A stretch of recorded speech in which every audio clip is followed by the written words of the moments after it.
Assalamualaikum warahmatullahi wabarakatuh. Perkenalkan, saya Sutia dengan nomor induk mahasiswa 230103033 dari program studi Tadris Matematika Universitas Islam Negeri Mataram. Video ini dibuat sebagai bagian dari tugas ujian akhir semester mata kuliah evaluasi pembelajaran matematika yang dimana dosen pengampunya ialah Bapak Dr. Erpin Effendi, MPD.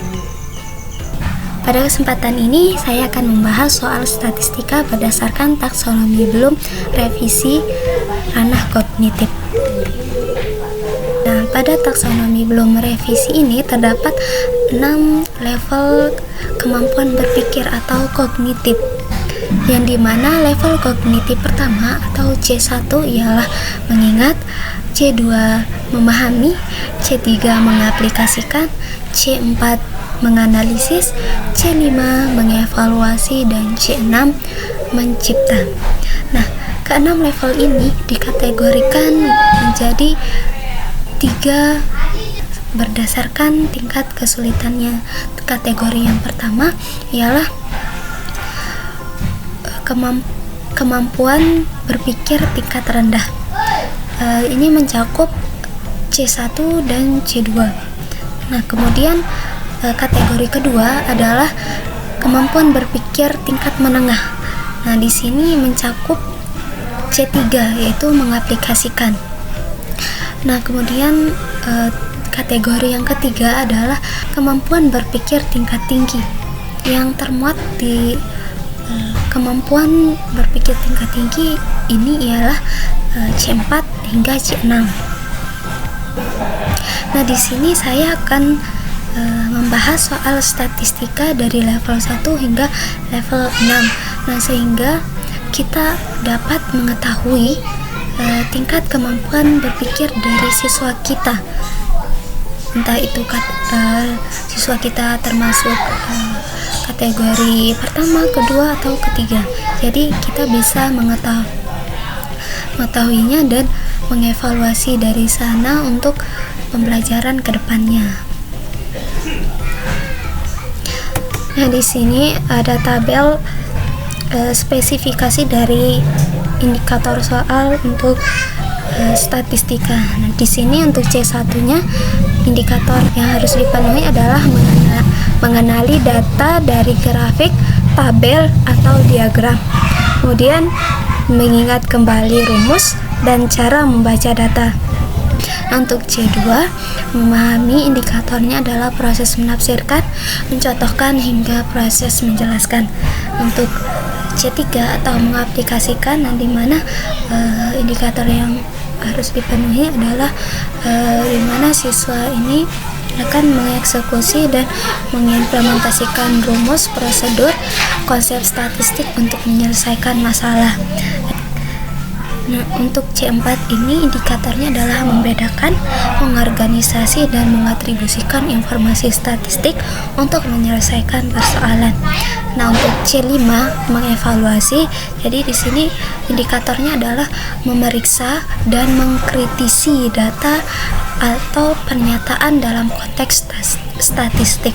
Nah, untuk C6 mencipta. Jadi indikatornya adalah merumuskan hipotesis, merencanakan penyelesaian, dan memproduksi rumus atau data baru sesuai syarat. Nah, kita masuk ke pembahasan soal. Yang pertama, notasi yang digunakan untuk menyatakan rata-rata data tunggal adalah soal ini hanya menuntut siswa untuk mengingat dan mengenali simbol statistik yang umum digunakan. Nah, di sini untuk opsi yang benar adalah B. Simbol dari rata-rata data tunggal adalah X bar. Untuk opsi pengecohnya, untuk A, sigma X. Nah, siswa ini bisa keliru karena sigma X ini berada atau bagian dari rumus rata-rata, sehingga siswa mengira bahwa itu adalah simbol dari rata-rata. Nah, untuk opsi C, M adalah siswa hanya tahu simbol ini aja, sehingga siswa ini memilih opsi C tersebut. Nah, untuk opsi D, N ini juga bagian dari rumus rata-rata data tunggal, sehingga siswa itu mengira N ini adalah simbol dari rata-rata tersebut. Untuk soal yang kedua, di sini diberikan data berat badan sekelompok balita di posyandu Kasih Bunda. Nah, diberikan data dan diminta untuk mencari modus dari data tersebut. Nah, di sini siswa perlu memahami bahwa modus adalah nilai yang paling sering muncul, gitu ya.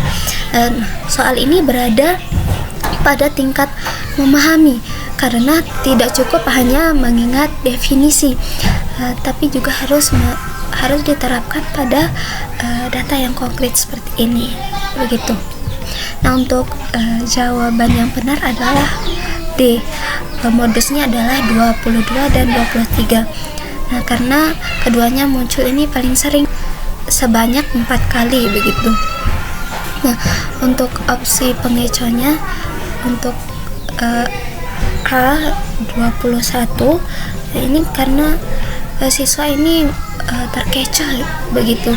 21 ini muncul cukup sering, tapi bukan yang terbanyak, sehingga dia mengabaikan data-data yang lain, gitu, nilai-nilai yang lain, begitu, sehingga dia memilih opsi A tersebut. Atau siswa ini salah menghitung, gitu, keliru dalam menghitung secara manual. Tapi ketika siswa tersebut menyelesaikan soal ini dengan menggunakan tabel, maka bisa saja benar, bisa saja salah. Benar apabila dia menghitung secara benar, dan salah jika dia keliru dalam menghitung, gitu, secara manualnya. Nah, opsi yang B ini 22. Nah, alasan untuk opsi B dan juga C ini sama ya, karena siswa ini bisa keliru dalam menghitung yang secara manual atau bantuan tabel, atau bisa jadi mengira 22 dan 22 atau 23 ini adalah satu-satunya modus, padahal kedua-duanya adalah modus, begitu. Nah, untuk soal selanjutnya, ini siswa telah diberikan data yang terurut dan diketahui median dari data tersebut adalah 19. Siswa diminta untuk mencari nilai dari X. Nah, opsi yang benar di sini adalah D, 22. Siswa ini benar karena memahami konteks dari soal tersebut menginginkan apa, begitu. Nah, ia mengoperasikan X-3 ini adalah data tengah atau median dari data yang sudah terurut. Nah, jadi dia menghitung X-3 dan mediannya adalah 19, sehingga X-3 sama dengan 19. Nah, dia dapat X-nya ini adalah 22.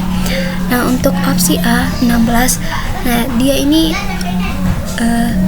hanya lupa untuk menginverskan. Seharusnya kan 19 ditambah 3 sehingga 22, tapi siswa ini malah menguranginya dengan 3, makanya dia dapat X-nya itu 16. Nah, untuk opsi yang 7, yang B dan C ini sama ya, siswa ini kurang teliti, begitu, dalam memahami soal. Nah, sehingga dia mengoperasikan X plus 2 sama dengan 19, sehingga dia mendapatkan X-nya adalah 17. Untuk opsi C ini adalah salah paham dan juga salah hitung. Harusnya X plus 2 sama dengan 19 adalah X-nya adalah 17, bukan 21. Ini dia malah menambahkan, begitu. Selanjutnya, dari 50 siswa, terdapat 20 siswa yang mendapat nilai kurang dari 45 dan 10 siswa mendapat nilai lebih dari 76. Bila nilai yang dapat dicapai adalah bilangan bulat dari 0 sampai 100, maka nilai rata-rata 50 siswa tersebut tidak mungkin sama dengan. Nah, soal ini termasuk C4 karena menuntut siswa untuk menganalisis data. Nilai rata-rata 50 siswa tersebut tidak mungkin sama dengan nilai rata-rata dari opsi A sampai D ini yang mana gitu. Nah, untuk mencarinya total nilai untuk tiap rata-rata dari opsi A hingga D dengan total siswanya 50, maka total nilai dari rata-rata 43 50 dikali 43, sehingga total nilai dari rata-rata 43 adalah 2150.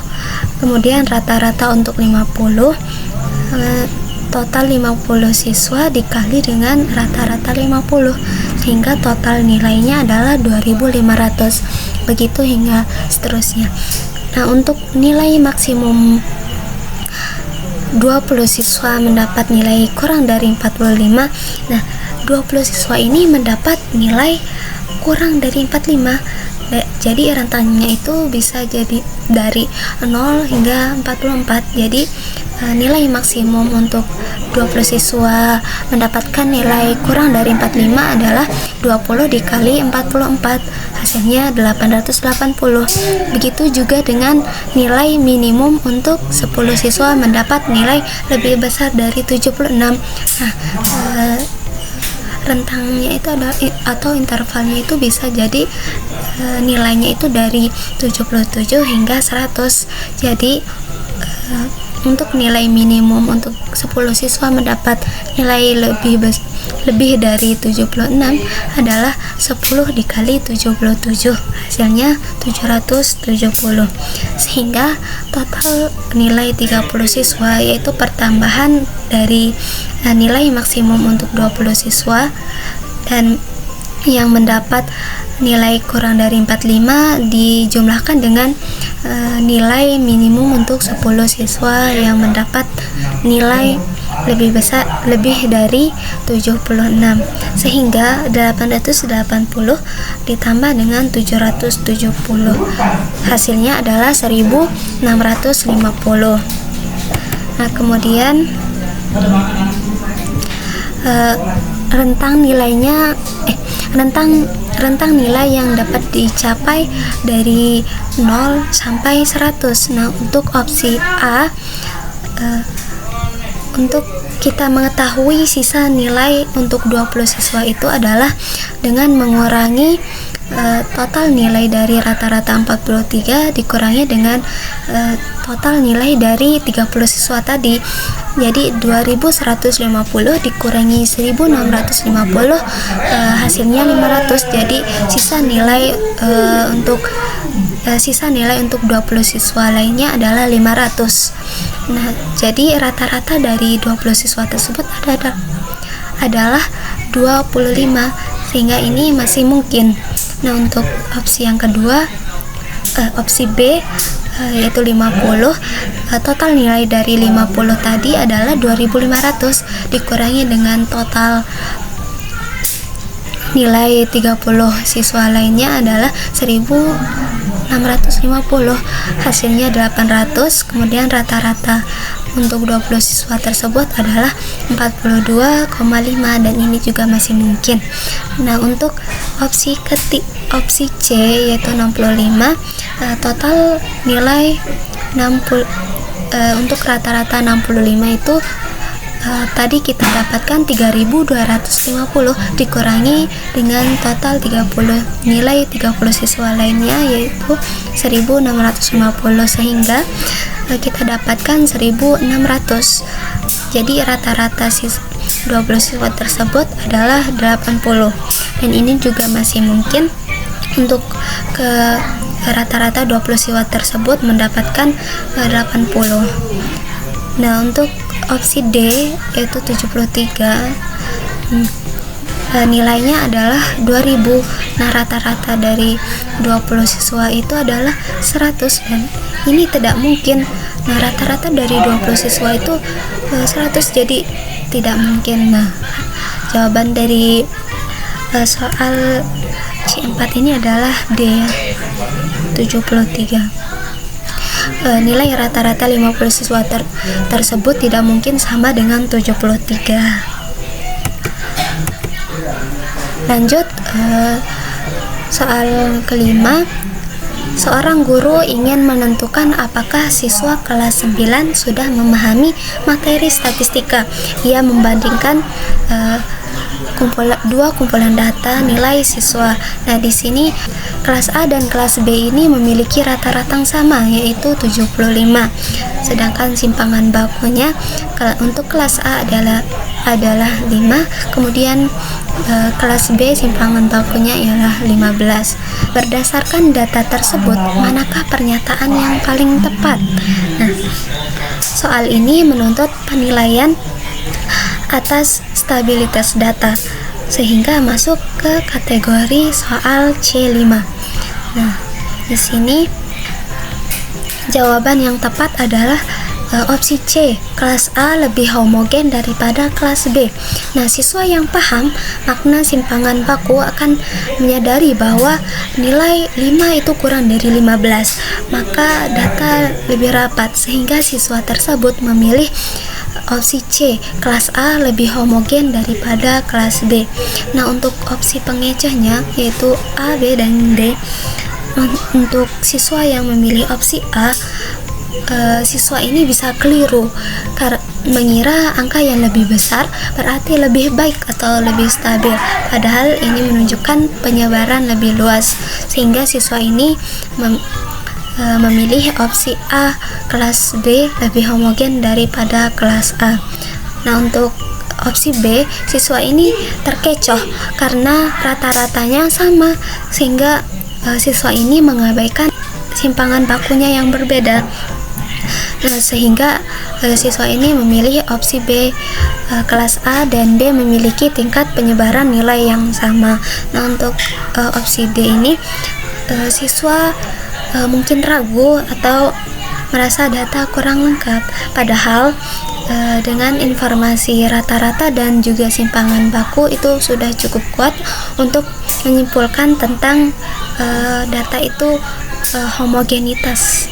Jadi siswa tersebut memilih opsi D, tidak ada kesimpulan yang dapat ditarik dari data tersebut.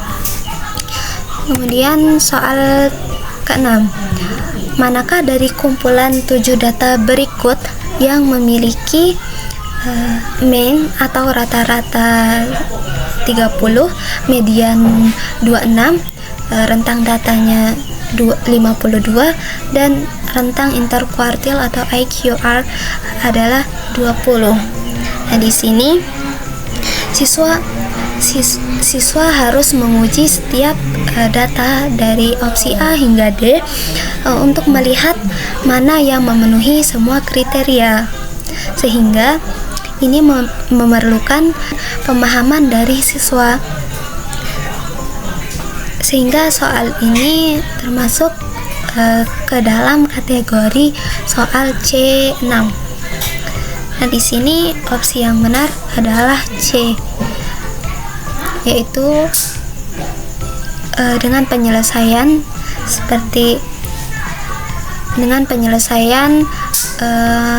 untuk mencari semua kategorinya, yaitu untuk menentukan rata-rata kita menjumlahkan seluruh data dibagi dengan banyaknya data. Nah, di sini total dari keseluruhan data untuk opsi C adalah 210 dibagi dengan 7, sehingga hasilnya 30. Untuk mediannya benar 26. Untuk rentang datanya ini rentang data itu data maksimum dikurangi data minimum, sehingga 57 dikurangi 5 hasilnya 52, dan ini juga termasuk ke kategori 7 data yang memiliki rentang data 52. Nah, untuk menghitung rentang interkuartil atau IQR, kita membutuhkan kuartil 1 dan kuartil 2. Nah, untuk mencari kuartil 1, median dari data 5, 20, 24 adalah 20, sehingga kuartil pertamanya adalah 20, dan kuartil kedua median dari 36, 48, 57 adalah 48, sehingga kita dapatkan kuartil 2 nya adalah 48, sehingga IQR-nya kita dapatkan 40 dikurangi 20 sama dengan 28. Nah, semua ini memenuhi kategori kumpulan 7 data yang memiliki mean 30, median 26, kemudian rentang datanya 52, dan IQR-nya 28. Nah, untuk opsi pengecohnya A, B, dan D.